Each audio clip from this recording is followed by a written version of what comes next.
안녕하세요. 빅주식으로 대학의 미전입니다. 10월 2일 오늘의 빅주식 뉴스를 시작합니다. 오늘도 변함없이 미국 주식 투자의 정석을 지키고 있는 미전에 오신 것을 환영합니다. 지금 화면에는 미전 올인원 멤버십 페이지가 나와 있습니다. 어느덧 제가 멤버십을 런칭한 지 1년이 훌쩍 넘어버렸는데요. 제가 처음에 미준 유튜브 채널이 있는데 과연 구독자분들께서 멤버십에 가입을 해주실까 이런 고민을 했을 거 아니에요. 그런데 멤버십 런칭하기 전에 제가 미준 멤버십은 꼭 성공할 것이다 이렇게 믿었던 두 가지의 이유가 있습니다. 첫 번째는요, 제가 유튜브에 올라오는 댓글을 하나하나 좀 꼼꼼히 읽어보는 편인데요. 공통적으로 좀 많이 올려주시는 아쉬움이 하나 있었습니다. 미존 유튜브 채널 컨텐츠 좋은데 문제는 너무나 늦게 올라온다.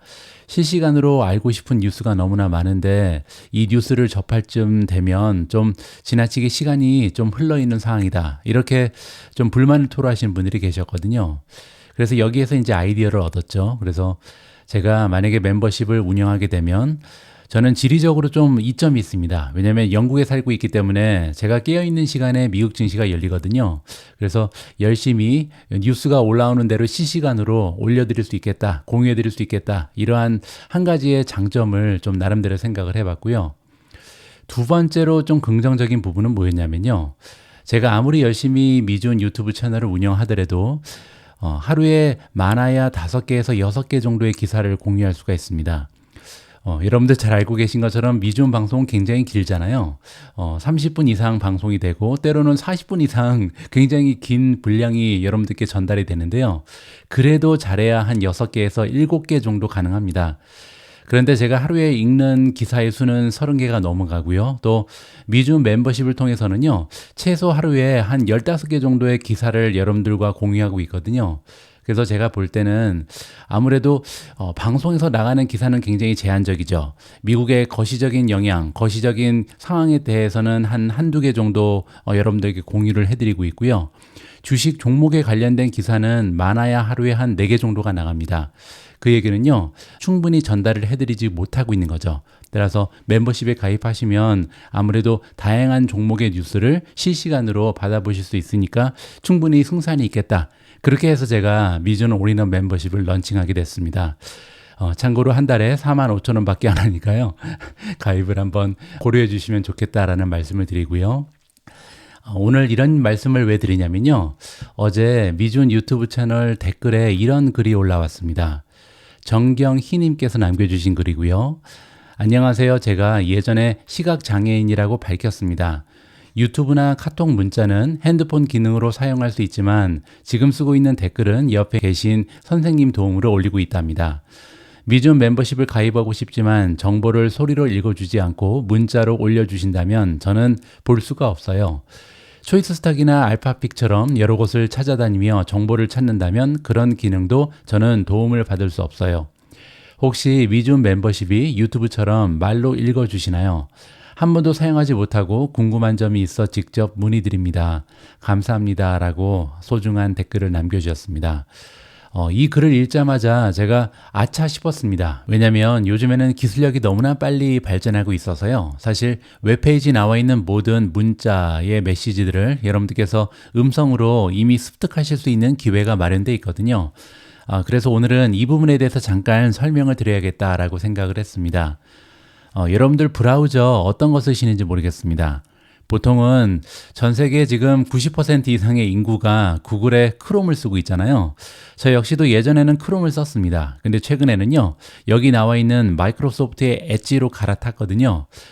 엣지를 사용하면 좋은 게 브라우징을 하다가 갑자기 필요한 게 있으면요, 바로 코파일럿을 불러서 좀 물어볼 수가 있겠죠. 이 부분이 굉장히 좋다라고 말씀드릴 수 있고요. 또 한 가지의 장점이 있는데요, 바로 음성으로 읽어주는 기능입니다. 제가 기사 하나를 가지고 예를 들어서 직접 설명을 드리도록 하겠습니다. 여기 제가 올린 마이크로소프트 관련된 기사 하나가 있는데요. 소비자 AI 비서에다가 음성과 시각 기능을 추가했다라는 굉장히 반가운 소식입니다. 자, 그런데 이 기사를 좀 읽기가 귀찮을 수도 있잖아요. 저 역시도 최근에 이렇게 기사를 많이 읽다 보면 눈이 침침합니다. 그래서 누가 좀 읽어줬으면 하는 바람을 가지고 있는데요. 이럴 때는 오른쪽 클릭을 하면요. 여기 Read Aloud가 있습니다. 한글로 이제 번역하면 어떻게 나오는지 모르겠지만 어쨌든 읽어주는 기능이 있다. 따라서 마이크로소프트의 엣지를 사용하시는 분들께서는 이 기능을 사용하실 수가 있거든요. 여기를 클릭하시면 바로 이제 읽어주는 기능이 등장을 하고요. 한 가지 굉장히 재미있는 부분은요. 보이스 옵션, 여기 오른쪽에 위에 보시면 보이스 옵션이 있는데요. 여기를 클릭하시면 읽는 속도를 조절할 수 있습니다. 보시는 것처럼 저는 노말, 중간보다는 약간 빠르게 조절을 해놨죠. 그래서 약간 빠른 톤으로 읽어주는 것을 선호합니다. 그리고 밑에 내려가시면요. 여러 가지 다양한 보이스를 선택할 수가 있는데요. K로 가면 이제 코리안이 나오겠죠. K로 가서 한번 보여드리겠습니다. 여기 있습니다. 보시면은 세 가지 옵션이 있는데요. 가장 위에 그리고 두 번째는 남성의 목소리고요. 마지막에 나와 있는 것은 여성의 목소리입니다. 저는 개인적으로 가장 위에 있는 조금 부드러운 남성의 목소리를 선호하기 때문에 이걸 클릭하겠습니다. 그리고 나서 여러분들이 원하는 부분부터 이제 읽어줄 수가 있거든요. 예를 들어서 마이크로소프트의 기사를 한번 읽어보시죠. 마이크로소프트 소비자 AI 비서의 음성 시각 기능 추가 15시간 전 조회 260일 블룸버그 인공지능에 대한 막대한 투자로 인한 성과를 입증하고 싶어하는 마이크로소프트는 소비자 중심의 AI 어시스턴트의 음성 및 시각 기능을 추가하고 있습니다. 업데이트된 코파일러트 앱은 사용자에게 뉴스 요약, 코파일러트 데일리라는 기능, 그리고 궁극적으로는 개인화된 미리 알림을 읽어줄 수 있습니다. 현재 프리뷰 버전인 코파일러트 비전은 사용자가 온라인에서 검색하는 텍스트와 이미지에 대한 질문에 답하고 구매를 고려 중인 아파트의 가구, 배치 방법을 제안하는 등의 안내를 제공할 수 있습니다. 화요일에 출시된 업그레이드된 AI 어시스턴트는 iOS, 안드로이드, 윈도우즈 및 웹에서 작동하며 워트세프용 새 버전도 포함되어 있습니다. 비전 도구를 사용하려면 고객이 옵트인해야 합니다. 프리뷰 버전에서는 마이크로소프트가 데이터를 수집하고 안전을 보장할 수 있도록 인기 있는 웹사이트에 제한된 목록으로 테스트 중입니다. 또한 이 데이터는 저장되거나 훈련에 사용되지 않으며 프리뷰 버전에서는 유료 콘텐츠 및 민감한 콘텐츠에서는 작동하지 않는다고 회사 측은 밝혔습니다. 마이크로소프트는 오픈 AI에 대한 투자 덕분에 소비자 AI 분야에서 초기 선두를 차지했지만 경쟁사인 애플과 알파벳의 구글은 현재 안드로이드 및 iOS 모바일 장치를 사용하는 수백만 명의 사용자를 겨냥한 AI 서비스를 출시하고 있습니다. 마이크로소프트는 해당 시장에서 배제되어 있기 때문에 AI 전략은 윈도우즈 컴퓨터, 노트북, 태블릿에 크게 의존하고 있습니다. 올해 초 마이크로소프트는 하드웨어 제조업체와 협력하여 인공지능 애플리케이션을 실행하도록 특별히 설계된 PC 라인을 출시했습니다. 코파일러트 플러스 PC 브랜드로 판매되는 이 기계에 대한 지금까지의 반응은 엇갈리고 있습니다. 흥미를 유발하기 위해 화요일에 마이크로소프트는 디바이스를 위한 몇 가지 새로운 AI 기능도 발표했습니다. 오늘은 여기까지만 읽어보도록 하겠습니다. 그래서 여러분들께서도요. 웹페이지 나와 있는 글들을 직접 읽기가 좀 귀찮으실 때도 있고요. 그 다음에 조금 어려움을 겪으시는 분들께서는 이렇게 음성 기능을 활용을 해서 여기 웹페이지 나와 있는 모든 문자로 된 메시지 그리고 컨텐츠를 소비하실 수 있다는 것을 직접 한번 체험하셨으면 좋겠습니다. 세상이 너무나 빨리 변화하고 있습니다. 그래서 주식 투자를 하면서 우리가 투자하는 마이크로소프트, 구글, 애플, 아마존, 메타 과연 이런 메가테크 기업들이 어떠한 변화를 세상에 선물하고 있는지 하나하나 알아가는 과정도요. 주식 투자의 한 가지의 커다란 기쁨이 아닐까라는 생각을 하게 됐습니다. 자, 그러면 10월 2일 날 준비된 오늘의 빅주식 뉴스 바로 시작합니다. 오늘도 어제 미국 증시의 시황부터 정리하도록 하겠습니다. 가장 먼저 S&P 500 맵을 보시면요. 붉은색으로 물들어 있죠. 그래서 어제는 굉장히 좋지 않은 주식시장의 형국이 발견이 됩니다. 간혹가다 이제 올라간 종목이 있긴 한데요. 떨어진 종목의 수가 훨씬 더 많았다. 따라서 하락 추세가 지배를 했다. 이렇게 보시면 되고요. 특히 메가테크 기업들 그리고 반도체 섹터가 굉장히 좋지 않았죠. 반면 상승한 섹터가 있는데요. 여기 보시면 에너지가 굉장히 좋았잖아요. 어제 전쟁에 대한 위협 때문에 주가가 떨어졌기 때문에 전장이 나게 되면 아무래도 원유의 가격이 올라갈 수밖에 없죠. 원유의 가격이 올라간다면 에너지 쪽의 주식은 달릴 수 있다. 이러한 논리가 성립이 되는 거고요. 그리고 또 한 가지 유틸리티 역시도 전통적인 경기 방어주잖아요. 따라서 전쟁이 나게 되면 유틸리티만큼 좀 버틸 수 있는 주식은 없다. 이러한 투자의 마인드가 생겼다라고 보시면 됩니다. 어제 참고로 구글하고 메타가 플러스를 기록했는데요. 굉장히 기특하죠. 그래서 모든 테크 기업이 떨어지는 와중에 이 두 기업이 굉장히 단단한 모습을 보였다는 점은 우리가 참고할 필요가 있을 것 같습니다. 어제는 이렇게 전반적으로 시장이 하락 추세를 만들어내면서 주가가 떨어진 종목의 수가 굉장히 많았습니다. 따라서 시장의 폭, 마켓 브레스가 굉장히 좁아졌겠죠. 보시는 것처럼 어제 83을 넘어섰던 마켓 브레스가요 76.14까지 떨어졌습니다. 따라서 단기적으로 추세가 약화된 종목이 상당히 많이 발견이 되는 거죠. 장기적인 추세도 마찬가지입니다. 어제는 78을 넘어섰는데요. 오늘은 76.54까지 떨어졌습니다. 따라서 추세가 전환된 종목이 많이 발견된다. 이렇게 보시면 됩니다. 그리고 어제는 아무래도 전쟁에 대한 위협 때문에 주가가 떨어졌기 때문에 시장의 변동성 지수가 많이 올라갔겠죠. 공포지수라고 부르는 빅스는요. 어제 19.34까지 상승을 했습니다. 따라서 시장에 지금 불안감이 팽배하고 있다. 이렇게 보시면 됩니다. 다음으로 피어 앤 그리드 인덱스도 많이 떨어졌겠죠. 어제는 거의 이제 극적인 탐욕으로 넘어갈까 말까 하던 사이였는데요. 많이 떨어져서 67을 가리키고 있습니다. 여러분들 기억하실 겁니다. 어제 제가 방송에서 조금만 더 올라가면 극적인 탐욕이고 그러면 저는 개인적으로 현금을 조금 늘릴 가능성이 있다. 조금은 현금의 비중을 늘리겠다. 이러한 저의 계획을 말씀드렸잖아요. 그런데 안타깝게도 그러한 계획을 실행하기 바로 직전에 이렇게 전쟁에 대한 위협이 커지면서 주가가 떨어졌다. 굉장히 좀 개인적으로는 아쉽습니다. 이렇기 때문에 우리가 타이밍을 맞추기는 굉장히 어렵다. 시장의 타이밍을요, 맞추는 것은 거의 불가능한 것 같습니다. 하지만 그럼에도 불구하고 어제 방송에서 말씀드린 것처럼 개별 종목에 대한 타이밍은 어느 정도 우리가 수급 상황이라든지 모멘텀을 관찰하면 따라갈 여지가 있다. 개인적으로 판단하고 있고요. 어제 미존 탑픽도 굉장히 초라한 성적을 제출했는데요. 다행히 세 종목이 상승을 했습니다. 메타가 0.7% 올라가면서 가장 좋았고요. 알파벳이 플러스 0.69, 앱 러빈도 0.08% 소폭으로 상승했습니다. 나머지 종목은 다 떨어졌는데요. 제타가 마이너스 0.57 소폭으로 하락했고요.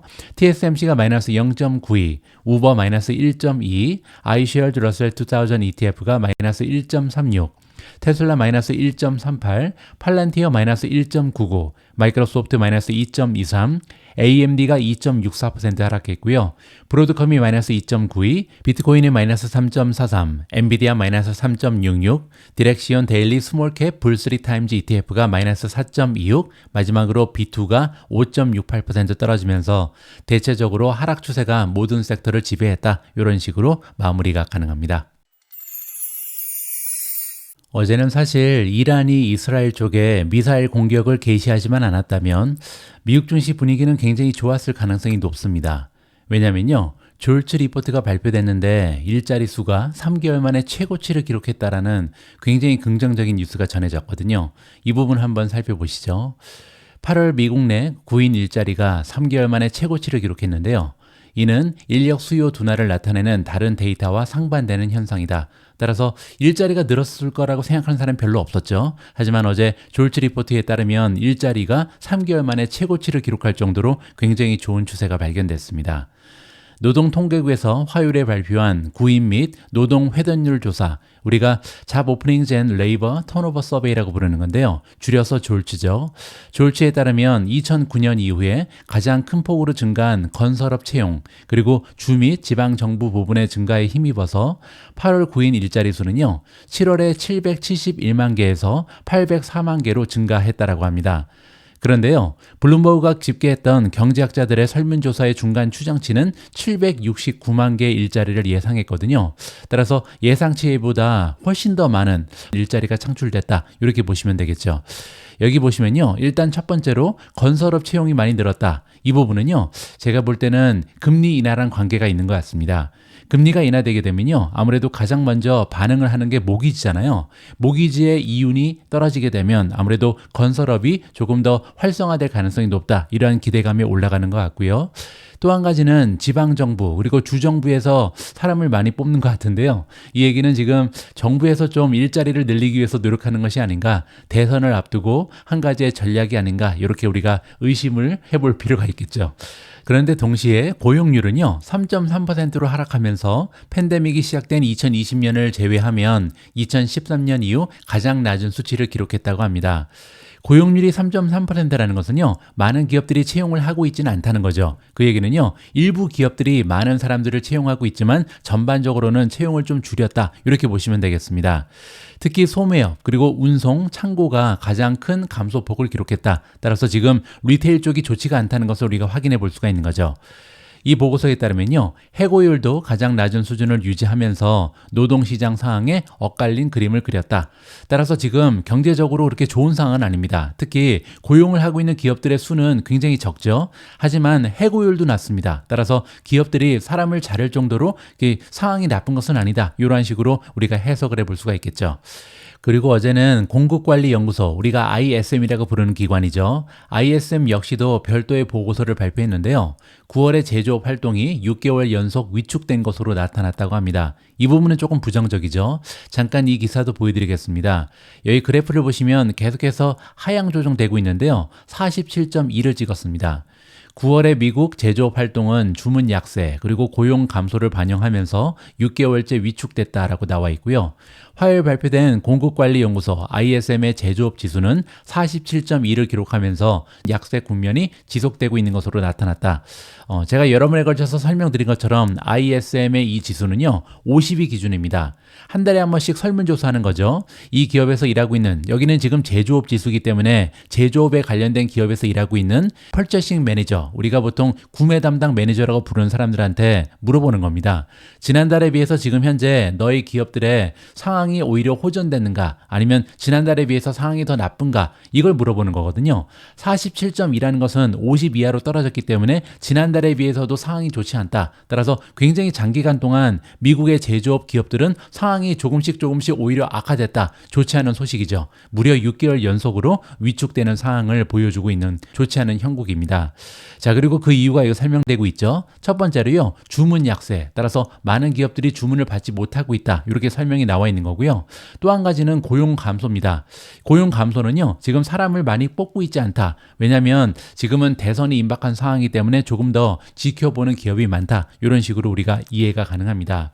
주문 약세 같은 경우는요, 지금 현재 인벤토리라고 부르는 재고가 조금씩 떨어지고 있습니다. 재고가 떨어지고 있다는 것은요, 결국은 몇 개월 이후부터는 주문이 다시 강세를 보일 가능성이 있다. 이렇게 긍정적으로도 해석이 가능한 거죠. 자, 어쨌든 ISM에서 발표한 제조업 활동의 지수는 좋지가 못했다. 이렇게 보시면 되고요. 동시에 중동의 긴장이 고조되면서 미국 증시는 손실을 확대했고요. 국채 수익률은 발표 이후에도 하락세를 유지했다. 국채 수익률이 떨어진다는 것은 국채 가격이 올라가는 거잖아요. 국채 가격이 올라간다는 것은 국채의 인기가 올라가는 겁니다. 국채 인기가 올라가는 것은요, 안전 자산을 사람들이 선호한다는 거죠. 왜냐하면 지금 전쟁이 날지도 모르니까, 전쟁이 확대될지도 모르니까 아무래도 안전한 국채로 피해 있자, 이러한 수요가 올라갔다라고 이해가 가능합니다. 자, 이제 중요한 지표는 금요일날 발표되는 고용보고서겠죠. 경제학자들을 대상으로 한 블룸버그의 설문조사 중간 추정치에 따르면요, 금요일에 발표되는 9월 고용에 관한 월간 BLS 데이터, 이게 이제 고용보고서고요. 이 고용보고서는 지난달 고용 속도가 약간 회복되고 실업률이 안정세를 유지할 것으로 예상이 나와 있습니다. 자, 과연 어떠한 결과가 발표될지 금요일날 우리가 촉각을 세우고 좀 발표 내용을 살펴볼 필요가 있다라고 마무리해드리겠습니다. 어제는 미국의 테크주뿐만 아니라 비트코인도 급락했는데요. 최근 들어서 너무나 모멘텀이 좋았기 때문에 드디어 박스권을 뚫고 나가는가, 이러한 기대감을 좀 가지고 있었는데요. 블랙스완 앞에서는 어쩔 수가 없었습니다.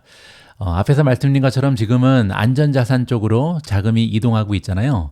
전쟁이 확산되면 어쩌지? 이러한 공포감이 지금 시장을 지배하면서 금값이라든지 에너지, 원유 가격, 그리고 또 한 가지 채권 가격, 이러한 쪽으로 자금이 올라가고 있다. 이렇게 이해가 가능합니다.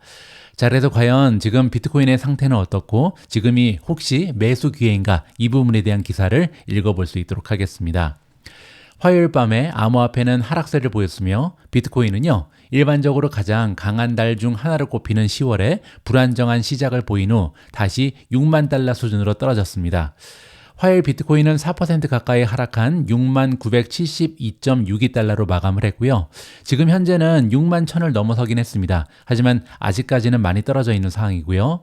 이더리움은 더 많이 떨어졌죠. 5% 이상 하락한 2449달러에 마지막 거래가 됐다. 이렇게 보시면 됩니다.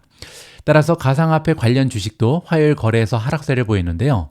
가상화폐 거래소 코인베이스는 무려 7.39%나 급락을 했고요.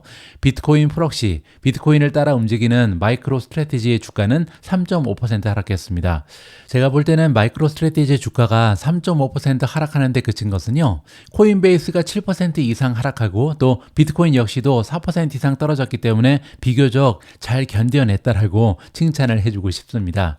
새로운 거래달과 분기가 시작되는 날 중동 지역의 긴장이 고조되면서 투자자들의 위험자산 선호도가 약화됐다. 이게 결정적이었죠. 화요일 이란은요. 최근에 헤즈볼라 지도자 하산 나스랄라 그리고 레바논의 이란군 사령관을 살해한 데에 대한 보복으로 이스라엘의 탄도미사일 공격을 감행했습니다. 어제 한때는요, 미국 증시가 이제 테크주 위주로 많이 떨어지면서 나스닥이 마이너스 2.4%까지 갔었습니다. 그런데 이제 나중에 미사일 공격을 잘 막아냈다. 이스라엘은요, 굉장히 강력한 방어막을 구축하고 있잖아요. 그래서 사상자는 없다. 이러한 발표가 나오면서 손실이 조금 많이 줄어들면서 한 1.5%, 6%로 마감이 됐죠. 어쨌든 중동 전역에 불안이 급증하면서 유가가 상승하고요. 달러도 역시 강세가 강화되면서 비트코인과 기타 투기성 투자에는 그림자가 드루해졌다. 이렇게 이해가 가능하겠죠. 비트코인 IRA의 최고 운영 책임자 크리스 클라인의 주장이고요. 기대 이상의 강세를 보였던 9월의 비트코인 실적과는 대조적으로 10월은요. 지난번 반감기 이벤트의 파급 효과가 지연되고 있다. 이 얘기는 뭐냐면요. 보통은 역사적으로 봤을 때 반감기 이벤트가 지나고 나서 초반에는 많이 떨어집니다. 그 이유는요. 많은 채굴 기업들이 파산을 하거든요. 채굴 기업들이 파산할 때 이제 비트코인을 팔 거 아니에요. 따라서 시장에 좀 공급이 많이 늘어나면서 비트코인의 가격이 떨어지는 경향이 있습니다. 하지만 중기적으로 봤을 때는 채굴 기업이 줄어들기 때문에 아무래도 공급량이 줄어들면서 딱 달릴 수 있는 가격이 올라갈 수 있는 이러한 조건이 마련되는 거죠. 따라서 반감기 이벤트 이후에 한 6개월 정도 있으면 이제 비트코인의 가격이 올라갈 것이다. 이렇게 기대가 가능한데요. 아직까지 이러한 효과가 지연되고 있는 상황이다. 이렇게 이해가 가능하겠죠. 자, 그리고 또 한 가지 분열적인 미국 대선이 다가오면서 잠재적인 롤러코스터로 다가오고 있다. 따라서 정치적인 상황이 아직까지는 조금 불확실성하잖아요. 누가 당선될지 아직은 미지수다. 이렇게 보시면 됩니다. 한편 여러 중앙은행이 금리를 인하하고 통화 공급을 확대하면서 글로벌 통화 줄다리기가 전개되고 있다. 따라서 전반적으로 통화량은 좀 올라가고 있잖아요. 이 부분은 긍정적이라고 생각이 가능하죠. 그리고 또한 투자자들은요. 미국 동부 및 걸프 연안의 국제연안선언협회 회원들의 파업이 얼마나 오래 지속될지 또한 미국 경제에 어느 정도의 영향을 미칠 수 있을지를 주시하고 있다. 따라서 이쪽 파업도 만약에 장기화되면요. 아무래도 인플레이션이 다시 나올 수도 있고 굉장히 경제에는 부정적인 여파를 발휘할 수 있다. 이렇게 이해가 가능하겠죠. 자, 다음에는요. 10월 달에 비트코인의 과거 실적이 나와 있습니다. 보통 역사적으로 봤을 때 비트코인은요. 10월 달에 굉장히 강력한 추세를 보여주거든요. 자, 지난 10년 동안 떨어진 적은 2번밖에 없었습니다. 11년이죠. 지난 11년 동안 2번만 하락을 했고요. 나머지는 굉장히 강력한 추세를 기록했다. 평균적으로 보통 22.9%나 상승을 했고요. 중간 상승치는 무려 27.7%입니다. 따라서 10월 달이 다가오면서 투자자들의 기대감이 올라가고 있는 상황이었다. 이렇게 보시면 되겠죠. 역사적으로 10월과 11월은 1년 중 비트코인이 가장 강세를 보이는 달이다. 2013년 이후 2년을 제외한 모든 달에서 평균 23%에 가까운 수익률을 기록하며 상승세로 마감한 것이 바로 10월 달이다. 이렇게 보시면 되고요. 암호화폐 투자자 사이에서는 이 달을 업토버라고 부른다고 합니다. 업토버는요. 업이니까 올라가는 거잖아요. 그리고 더하기 옥토버. 따라서 업토버가 다가왔는데 초반에 지금 분위기가 좀 좋지가 않죠. 아무래도 이스라엘 쪽에 분쟁이 강화되고 있기 때문이다. 이렇게 보시면 되고요. 비트코인은요, 7만 달러의 상한선을 깨기 위해 고군분투하고 있습니다. 하지만 계속 올라가다 떨어지고 올라가다 떨어지고 이러한 추세가 반복되면서 박스권을 벗어나지 못하고 있죠. 한 가지 다행인 부분은요, 5만 5천 달러가 암호화폐 자산에 대한 강력한 지지선을 제공하고 있습니다. 따라서 5만 5천 달러도 뚫리지 않고 그리고 6만 5천에서 계속 지금 막히고 있죠. 일부 투자자들은요, 10월이 마침내 다시 살아나는 달이 될지 의심스럽지만 대부분은 새로운 분기에 암호화폐가 새로운 최고치를 시험할 것이라는 낙관적인 전망을 유지하고 있습니다. 따라서 이번에 이란이 이스라엘을 공격하면서 갑자기 찾아온 블랙 스완 때문에 암호화폐가 갑자기 떨어졌죠. 하지만 5만 5천 달러의 굉장히 강력한 지지선이 있잖아요. 따라서 만약에 이러한 지지선 근처까지 떨어진다면 소중한 줍줍 기회가 찾아올 가능성도 있다. 이렇게 긍정적으로 해석이 가능합니다. 매월 첫 번째 날에는요, 중국의 전기차 3인방이 실적을 발표합니다. 요즘에는 이제 BYD까지 4인방이라고 불러야 될 것 같은데요. 자, 그리고 실적을 발표한 중국 전기차 주식이 날아가고 있습니다. 어떠한 실적을 보고 있는지 한번 살펴보시죠. 중국의 주요 전기자동차 제조업체의 배송량은 훌륭했다. 이는 테슬라를 포함한 모든 전기차 제조업체에게 좋은 소식이다라고 이해가 가능합니다. 아무래도 전 세계에서 가장 커다란 전기차 시장이 지금 중국이잖아요. 따라서 중국의 시장이 살아나는 것이 굉장히 중요하다. 특히 우리가 사랑하는 테슬라 입장에서도 굉장히 소중하다. 이렇게 보시면 되겠죠. 리오토는요, 월요일 늦은 밤 미국에서 가장 먼저 배송 실적을 발표했습니다. 2023년 9월에 36,060대에서 올해 9월에는요, 53,708대의 차량을 배송했습니다. 그리고 3분기 3개월 동안은요, 리오토가 전년 동기 대비 무려 45%나 증가한 15만 3천 대의 차량을 인도했고요. 이는 8월 달에 제시했던 가이던스 범위인 14만 5천에서 15만 5천 대의 최고치를 기록했다. 따라서 가이던스에서도 가장 높은 숫자를 기록할 정도로 좋은 수치가 발표됐다. 긍정적이죠.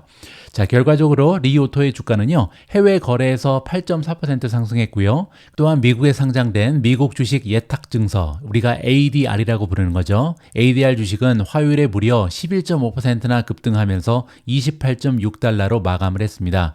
반면 S&P 500과 다우존스는 0.9% 그리고 0.4% 하락했잖아요. 나스닥은 1.6%나 급락했죠. 따라서 굉장히 좋은 추세를 중국 자동차가 만들어냈다. 이렇게 이해가 가능하겠죠.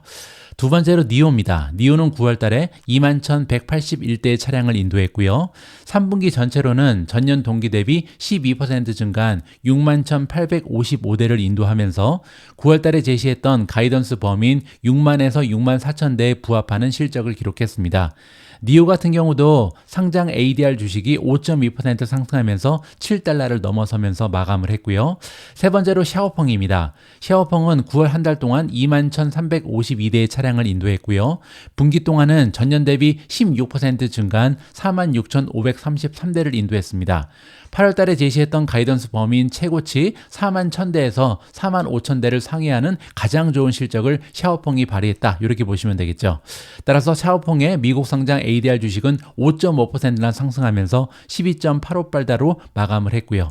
자, 그리고 이렇게 세 업체를 합치면요, 9월 한 달 동안 총 96,241대의 차량을 인도했고요. 이는 2023년 9월에 66,831대보다 굉장히 많이 증가한 역대 최고의 달이었다고 합니다. 자, 여기 그래프에 나와 있습니다. 가장 오른쪽에 나와 있는 게 이번 달 9월 달이잖아요. 이렇게 세 업체 합쳐서 거의 10만 대 가까이 판매를 하면서 역대 최고치를 경신했다. 이렇게 보시면 되고요. 따라서 중국의 전기차 시장이 드디어 살아났다라는 느낌을 받기에 충분한 수치였다. 이렇게 정리가 가능하겠죠. 자, 마지막으로 BYD도 봐야겠죠. 중국 최대 전기차 제조업체인 BYD도 기록적인 실적을 올렸다고 합니다. 약 41만 8천 대의 순수 전기차 그리고 플러그인 하이브리드를 인수하면서 역대 최고 월별 실적을 기록했고요. 전년 대비 무려 46%나 증가한 수치입니다. 순수 전기차 차량은 9.1% 증가하는 데 그쳤고요. 16만 5천 대를 기록했습니다. 정말 많이 팔린 거는 플러그인 하이브리드인데요. 86% 작년 대비 증가하면서 25만 3천 대를 기록했다. 따라서 긍정적인 뉴스는 중국 시장이 살아났다. 근데 문제는요, 아직까지는 순수 전기차보다는 하이브리드의 수요가 훨씬 더 많다는 것을 다시 한번 확인해 볼 수가 있는 거죠. BYD의 미국 ADR 주식은요, 5% 상승하면서 74.50달러로 마감을 했습니다. 자, 이렇게 지속적인 배송 증가는요, 투자자들이 보고 싶어 하는 것 중 하나다. 가장 중요한 지표죠. 9월까지 이들 4개 기업은 전년 대비 약 17% 증가한 170만 대의 순수 전기차를 인도했습니다.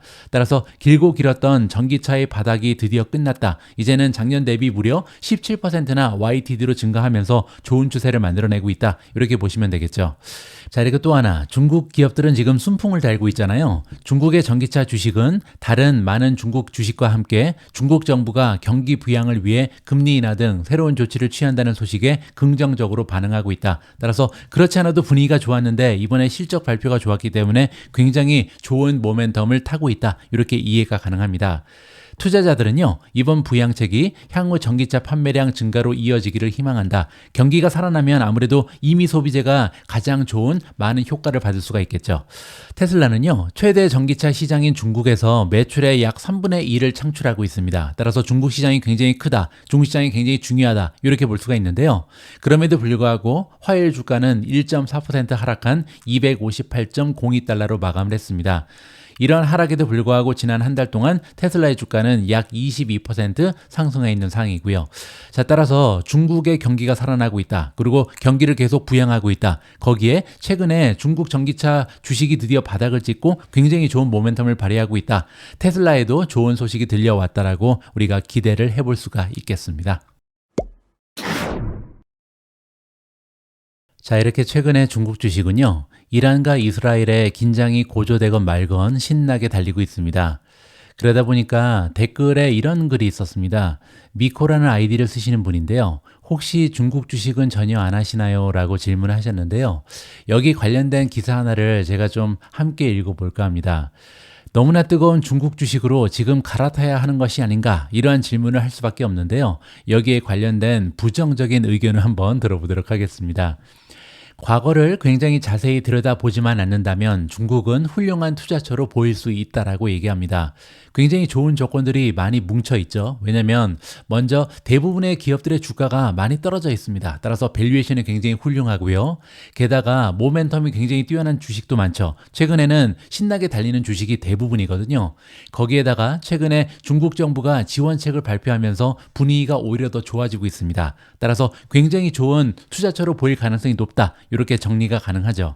따라서 지난 10년 동안 중국의 투자에 돈을 번 사람이 아무도 없다는 우려도 무시할 수 있을 것이다.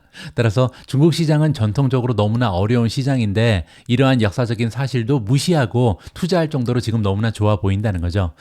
2008년 이후 가장 커다란 일일 상승폭인 월요일에 8.5% 상승과 같은 최근의 극적인 시장 상승에 집중할 가능성도 있다. 따라서 모멘텀이 너무나 뛰어난 시장이 지금 중국이기 때문에 많은 사람들이 관심을 가질 수밖에 없는 상황이다. 이렇게 얘기합니다. 불편한 역사적 사실을 무시할 수만 있다면 중국 지도자들이 경제를 계속 부양할 가능성이 높기 때문에 중국 테마에 대한 주식과 강세 콜 옵션을 매수하고 풋 옵션을 매도하는 전략은 매력적이다라고 얘기합니다. 이 얘기는요, 합리적으로 봤을 때 중국 투자는 너무나 좋아 보인다는 거죠. 하지만 투자가 그렇게 쉬웠으면 좋겠다. 이 얘기는요, 생각한 대로 안 될 때가 많은 것이 주식 투자다. 이런 얘기를 하는 겁니다. 단편적인 예로 마윈의 운명을 한번 생각해 보라고 합니다.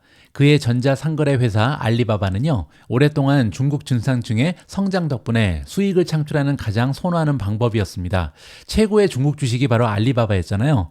그런데 마윈은 중국의 지도자들을 비판하는 결정적인 실수를 저질렀고요. 그리고 나서는 곧 사라져버렸습니다. 말 그대로 사라졌다. 갑자기 없어졌잖아요. 어떤 사람들은 그가 투옥되었거나 심지어 처형되었다라고 생각하는 사람도 많이 있었습니다. 그 와중에 알리바바의 주가는 고점인 317달러에서 63달러까지 떨어졌고요. 알리바바가 뉴욕에서 홍콩으로 상장지를 옮긴 이후에 최근에 109달러까지 거래되는 등 어려움을 겪고 있는 상황입니다. 나중에 이제 마윈이 다시 돌아왔죠. 결국 재기했지만 그와 알리바바는요, 중국 투자에 대한 단편적인 예가 될 수 있다. 따라서 하나의 교훈으로 삼아야 된다라고 주장을 하고 있습니다. 물론 시장의 군중은요, 저금리와 쉬운 은행 자본 요건과 같은 쉽고 시장 친화적인 사실을 좋아한다. 따라서 중국 시장은 너무나 매력적으로 보인다는 거죠. 빠르고 쉬운 돈으로 유동성을 창출하고 투기를 조장하는 것은 무엇이든 좋아하는 것이 바로 시장이다. 그렇기 때문에 시장이 지금 중국에 몰리고 있다. 이러한 현상을 지적하는 거고요. 월가는 이런 고객들을 이해한다라고 합니다. 따라서 이렇게 움직이는 투자자들이 많기 때문에 월가에서도 이러한 고객들을 위해서 이벤트를 많이 준비한다는 거죠. 중국이 글로벌 투자자들을 놀라게 할 만큼 새로운 발표할 시기를 놓치지 않기 위해 투자자들이 계속 중국에 투자해야 한다는 이벤트 갤러리가 거리 곳곳을 돌고 있다. 지금 굉장히 좀 열기가 과열되고 있다. 이렇게 얘기하는 거죠. 그리고 공정하게 말하자면요. 중국 관련 투자는 적어도 몇 달 동안은 쉽게 돈을 벌 가능성이 높다라고 합니다. 그리고 그 이유는 중국만큼이나 오래된 것이다. 굉장히 합당한 이유가 있다. 왜냐면요. 돈은 물과 같다라고 설명하고 있습니다. 물은요. 가장 낮은 곳으로 흐르잖아요. 따라서 지금 현재 중국으로 자금이 흘러나가는 것은 굉장히 당연한 현상이라고 얘기하는 거죠. 따라서 중국으로 자금이 계속 유입될 가능성이 높고요. 그렇게 되면 iShares China Large Cap ETF, 우리가 FXI라고 부르는 ETF인데요. 이거나 아니면 Xtractor Harvest CSI 300 China A-Shares ETF, 이거는 ASHR이고요. 두 ETF 모두 중국을 대표하는 ETF인데요. 이러한 주식을 사면 지금 주가가 올라갈 가능성이 있다는 거죠. 아니면 PDD 홀딩즈라든지 알리바바 같은 주식도 수혜를 볼 가능성이 높다. 지금은 중국 투자가 굉장히 좀 유망해 보인다. 이러한 의견을 제시하고 있습니다. 하지만 한 가지 안타까운 사실은요. 중국의 지도자들이 신뢰할 수 없는 상대라는 점이다. 미국의 정치인들과 달리 중국의 공산당 지도자들은요. 채권 시장이나 금융 시스템의 잔인한 힘을 두려워하지 않는 것처럼 보인다. 이 얘기는요. 경제를 좌지우지할 수 있다 믿는 것이 중국의 정치인들이다. 이렇게 얘기하는 거죠. 따라서 중국 지도부가 신뢰할 수 있는 상대방으로 인정받을 때까지 중국을 무시하는 것이 현명할 것이다. 지금으로서는요. 보이지 않는 리스크가 너무나 크다는 거죠. 그리고 이러한 리스크가 없어지기까지는 수십 년이 걸릴 가능성도 있다. 자, 따라서 밸류에이션도 그렇고 지금 모멘텀도 그렇고요. 중국에 투자하는 것은 굉장히 합당하게 보이죠. 하지만 보이지 않는 리스크가 너무나 크고요. 이러한 리스크가 없어지기에는 굉장히 많은 세월이 필요하다라는 의견으로 이해가 가능합니다. 만약에 여러분들이 안전한 곳에 투자하면서 쉽게 돈 벌기를 원한다면 중국 대신에요. The Utilities Select Sector Spider Fund ETF를 추천하고 있습니다. 티커 네임은 XLU고요. 이거는 S&P 500에 속해져 있는 기업들 중에 유틸리티 기업을 합쳐놓은 거다. 이렇게 보시면 되겠죠.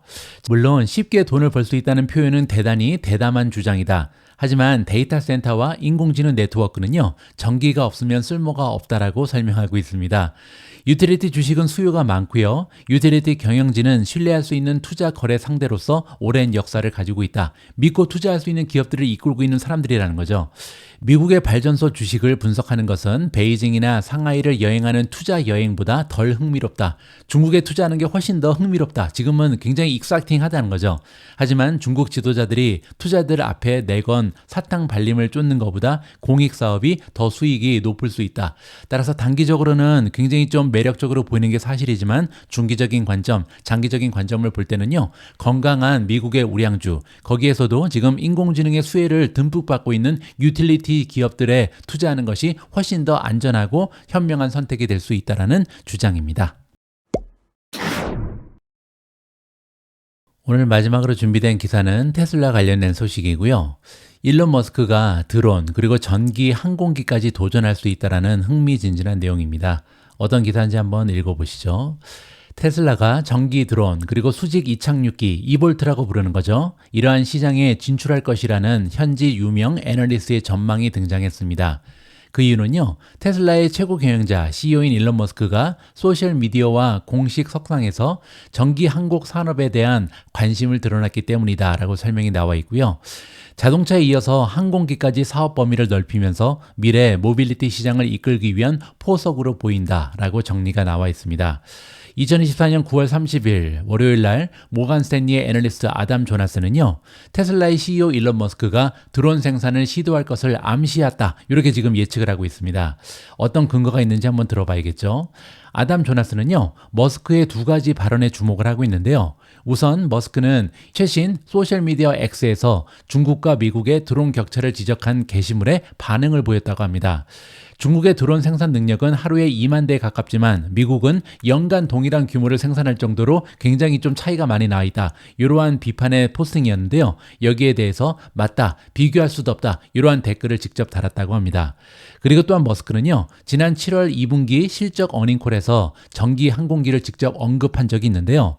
머스크가 뭐라 그랬냐면 자동차뿐만 아니라 항공기와 보트도 완전 전기 운송 수단으로 변화하고 있다라는 주장을 펼쳤습니다. 아담 도나스는요, 테슬라가 드론 이볼트 사업에 만약에 뛰어들게 되면요, 기대할 수 있는 주가의 상승은 주당 최소한 $100에서 $1000 사이가 될 것이다. 따라서 엄청난 기회가 숨어 있는 비즈니스 분야가 바로 드론과 이볼트다. 이렇게 지금 얘기하는 거죠.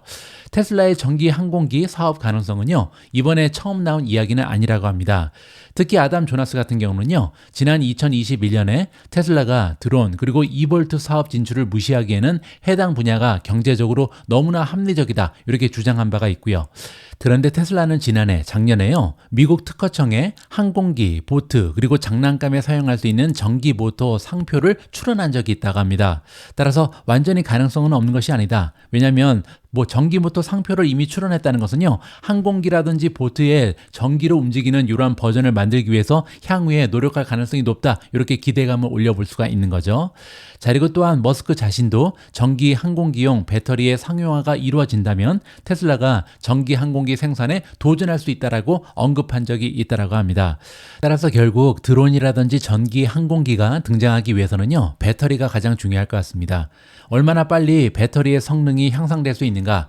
아무래도 항공기에 들어가기 위해서는, 드론에 들어가기 위해서는 굉장히 배터리가 용량도 좀 작고요. 그리고 가벼워야 되겠죠. 따라서 이러한 기술력이 확립이 될 수만 있다면 결국은 테슬라는요, 전기 자동차에 만족하지 않고 드론이라든지 전기 항공기까지 진출할 가능성이 높다. 그렇게 되면요, 주당 $100에서 $1000의 가치를 창출할 수 있는 잠재력을 가지고 있다라고 기대가 가능할 것 같습니다.